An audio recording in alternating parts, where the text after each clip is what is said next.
Friends, welcome to my classes. I hope you all are doing great. मैं Rashmi Srivastava. Last video में हमने बात की थी कि किस तरीके से इस चैनल के माध्यम से हम एक दूसरे के साथ कनेक्ट करेंगे। ठीक है, हमने बात की थी कि हम सभी सब्जेक्ट्स को कवर करेंगे बहुत ही इजी वे में। तो चलिए हम आगे बढ़ते हैं। फ्रेंड्स, हम सभी सब्जेक्ट्स पर ध्यान देंगे एक एक करके। ठीक है, तो सबसे पहले स्टार्ट करते हैं मॉडर्न हिस्ट्री से। मॉडर्न हिस्ट्री में जैसे कि हम सभी जानते हैं, हिस्ट्री के 3 पार्ट होते हैं: एंशियंट हिस्ट्री, मिडिवल हिस्ट्री और मॉडर्न हिस्ट्री। ठीक है, तो सबसे पहले हम मॉडर्न हिस्ट्री से स्टार्ट करते हैं। देखिए, आगे बात कर लेने से पहले सबसे पहले हम बात कर लेते हैं किसी भी चीज़ को समझने के लिए। किसी भी टॉपिक को हम स्टार्ट करते हैं या किसी भी सब्जेक्ट को लेते हैं, उसे तैयार करने का जो एक तरीका होता है। ठीक है, आप जब किसी भी चीज़ को फर्स्ट टाइम पढ़ते हैं तब आप उस चीज़ को उस तरीके से फर्स्ट टाइम में तो नहीं समझ पाते, नहीं सीख पाते ना। तो मेरे अकॉर्डिंग किसी भी चीज़ को समझने के 3 तरीके होते हैं। ठीक है, सबसे पहले तो आप उस चीज़ को देखिए, समझिए। पहली बार आप एक उसके लिए आप एक उसका एक अपने माइंड में एक खाका तैयार करिए। ठीक है, उसके बाद हम उसे समझने की बात करते हैं। फिर हम उन चीज़ों को, जहाँ पे बात आती है उसे रटने की, हम उसे रटते भी हैं। जहाँ बात आती है समझने की, हम उसे समझते भी हैं।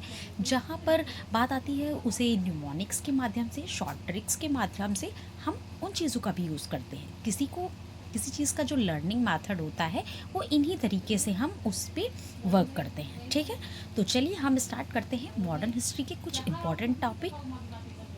मॉडर्न हिस्ट्री के कुछ इम्पॉर्टेंट टॉपिक है, यही मेन टॉपिक हैं जिन पर आप वर्क कर लोगे तो इसके बाद आपको मॉडर्न हिस्ट्री को समझने में बहुत ही ज़्यादा आसानी होगी। तो चलिए बात करते हैं विदाउट वेस्टिंग टाइम। सबसे पहले हम बात करेंगे 1857 के विद्रोह की। ठीक है, जो 1857 का विद्रोह था उसकी क्या टर्म्स एंड कंडीशंस थी, उसे मतलब वो क्यों हुआ, हाँ, उसके पीछे के कारण क्या थे, उन सब पर बात करेंगे।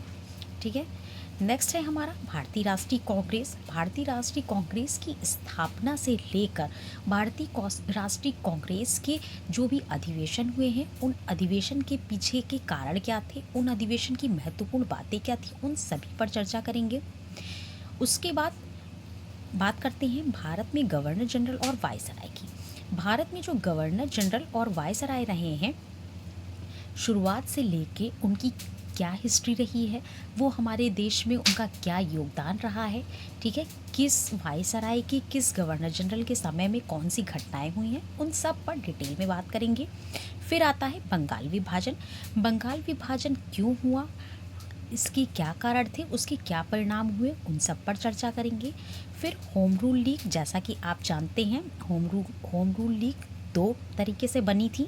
ठीक है, उस पर भी हम चर्चा करेंगे। फिर सबसे इम्पोर्टेंट गांधी युग पर बात करेंगे। महात्मा गांधी, जिनसे संबंधित कोई भी ऐसा जो घटना है या उनसे संबंधित हर एक टॉपिक पर हम बात करेंगे। फिर बात कर लेते हैं HRA और HSRA की, यानी हिंदुस्तान रिपब्लिकन एसोसिएशन और HSRA। ठीक है, इन दोनों पर बात करेंगे। फिर बात करते हैं साइमन कमीशन की। साइमन कमीशन का भी हमारे इतिहास में एक बहुत बड़ा रोल रहा है, तो उस पर भी चर्चा करेंगे। फिर बात करते हैं नेहरू रिपोर्ट की। ठीक है, उसके बाद आ जाते हैं दांडी मार्च की बात। उसके बाद गोलमेज सम्मेलन पर हम बात करेंगे। इस तरीके से ये कुछ इम्पॉर्टेंट टॉपिक्स हैं जिन पर हम बात करेंगे, और इन टॉपिक्स के माध्यम से हम समझने का प्रयास करेंगे कि किस तरीके से हम मॉडर्न हिस्ट्री को आसान बना सकते हैं, और मॉडर्न हिस्ट्री भी हमारे मतलब हम उसे बहुत ही आसान तरीके से समझ सकते हैं। जिन टॉपिक्स को समझने में आपको प्रॉब्लम होती है, उन टॉपिक्स को आप बहुत ही इजी वे में समझ पाएंगे।